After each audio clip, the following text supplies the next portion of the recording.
സെൻകുമാർ, ഇന്ന് കേരള സ്റ്റോറി എന്ന സിനിമ ദൂരദർശനിൽ പ്രദർശിപ്പിക്കുവാൻ പോവുകയാണ്. ജനങ്ങൾക്ക് അറിയുന്നതിന് വേണ്ടിയിട്ടാണ്, ജനങ്ങളത് മനസ്സിലാക്കണം ആ കഥ എന്താണ് എന്നുള്ളൊരു കാര്യം. പക്ഷെ അപ്പോഴും കേരളത്തിലെ ഇടത് വലത് മുന്നണികൾ ഒരുപോലെ പറയുകയാണ് ദൂരദർശനിലെ സിനിമ പ്രദർശിപ്പിക്കാൻ സമ്മതിക്കില്ല. ഇന്ന് ഡിവൈഎഫ്ഐയുടെ നേതൃത്വത്തിൽ കൊടപ്പനക്കുന്നിലെ ദൂരദർശൻ ഓഫീസിലേക്ക് മാർച്ച് വരെ സംഘടിപ്പിക്കുകയാണ്. ഇതിനാണ് ഇത്തരത്തിലൊരു അസഹിഷ്ണുത ഈ ഒരു കേസിൽ.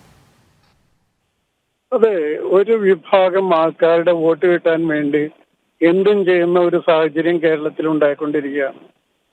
അതായത് ഇത്രയധികം അസഹിഷ്ണുത ഇതിനോട് വേണ്ട ആവശ്യമൊന്നുമില്ല.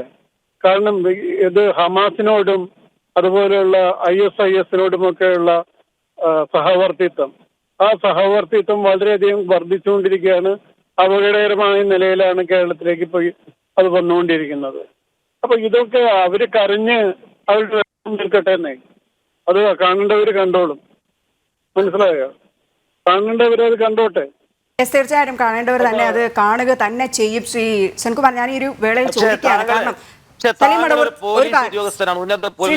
ഞാനൊരു കാര്യം സെൻകുമാറിനോട് ചോദിച്ചോട്ടെ. കാരണം 2015 ഈ കാസർഗോഡ് നിന്ന് കാണാതായ നിമിഷ ഫാത്തിമ എന്ന IS-ലേക്ക് ചേക്കേറിയ ആ ഒരു സമയത്ത് കാസർഗോഡ് പോലീസ് താങ്കൾക്ക് സമർപ്പിച്ച ഒരു റിപ്പോർട്ടുണ്ട്.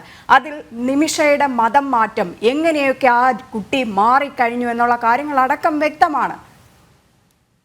ഇല്ല, ഇതെല്ലാം ഞാൻ നേരത്തെ തന്നെ പറഞ്ഞിട്ടുള്ളതാണ്. വളരെ ക്ലിയർ ആണ്. ഇതൊന്നും ആരും കവറപ്പ് ചെയ്തിട്ട് യാതൊരു കാര്യമൊന്നുമില്ല. ഉള്ള കാര്യം പോലെ തന്നെ കണ്ടാൽ അത് സമൂഹത്തിലെ എല്ലാവർക്കും പ്രയോജനകരമായിരിക്കും. അതെല്ലാം മൂടി വയ്ക്കാൻ ശ്രമിച്ചാലും ഇല്ല എന്ന് പറയാൻ ശ്രമിച്ചാലും അതൊന്നും നടപ്പില്ല. ആ കാലഘട്ടമൊക്കെ തീർന്നു.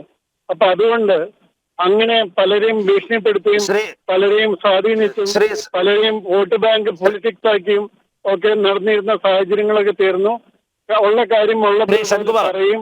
ആ സത്യങ്ങൾ എല്ലാവരും കാണും, എല്ലാവരും കാണട്ടെ. തീർച്ചയായിട്ടും സത്യം എല്ലാവരും കാണുക തന്നെ വേണം, അത് അറിയുക തന്നെ വേണം. അതിനു വേണ്ടിയിട്ടാണ് ഇന്ന് രാത്രി 8 മണിക്ക് സിനിമ ദൂരദർശനിൽ പ്രദർശിപ്പിക്കുന്നത്. വളരെയധികം നന്ദി ശ്രീ TP സെൻകുമാർ പ്രതികരിച്ചതിന്.